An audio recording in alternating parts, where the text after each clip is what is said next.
Do you find yourself constantly snacking or constantly thinking about snacks and craving them? Well, there may be reasons why. Keep on watching. Hi,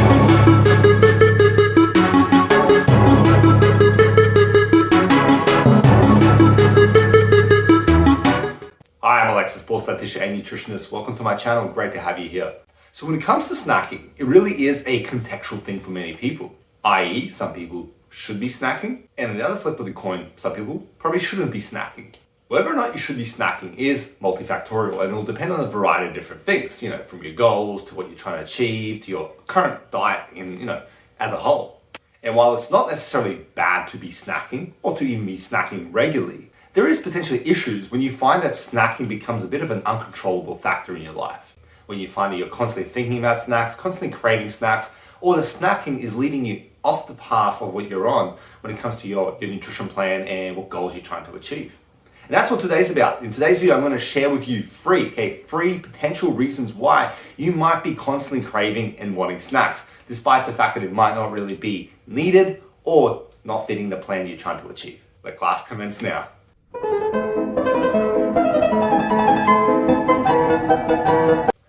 The number one reason that I see a lot of times snacking becomes out of control for a lot of people, a lot of dieters, is that your total calories are not really where they need to be.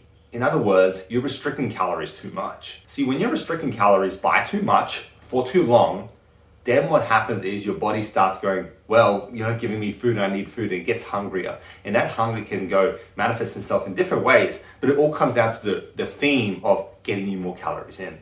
So if you're constantly feeling peckish or you're not really satisfying yourself with your current diet and you constantly just want to snack on this, snack on that, it could be your body's way of saying, you're not giving me enough total calories, so I'm going to make myself more hungry so you can snack more and give me those calories that I want.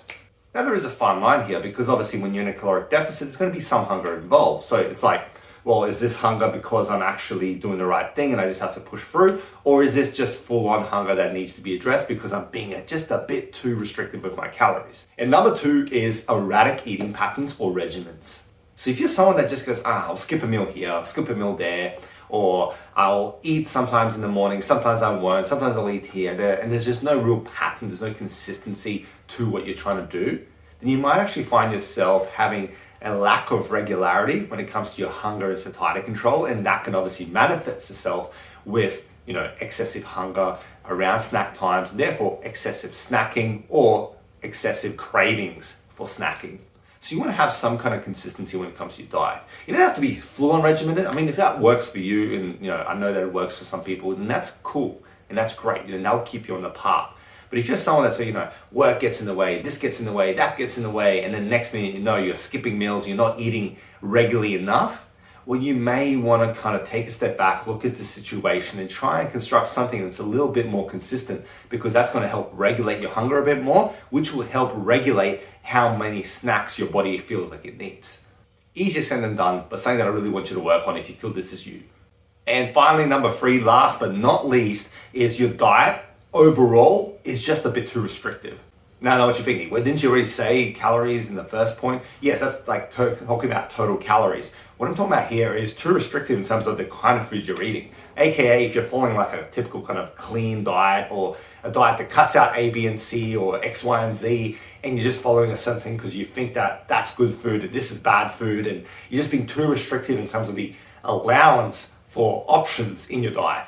Now, this is one that I see quite often and very, very common, because a lot of people go, oh, I can't eat so-and-so food because I heard it from, X, Y, and Z person or social media post or a magazine, whatever it may be. I can't eat those foods. They're bad for me. And therefore they cut those out. But some of those foods could be foods that they have loved, for all their life, or foods that they just enjoy eating. And now what happens is they're eating a diet that's just too restrictive, too boring, too not fun, and therefore they want to break off that diet. Their mindset is not really switched on into that diet frame that they're following.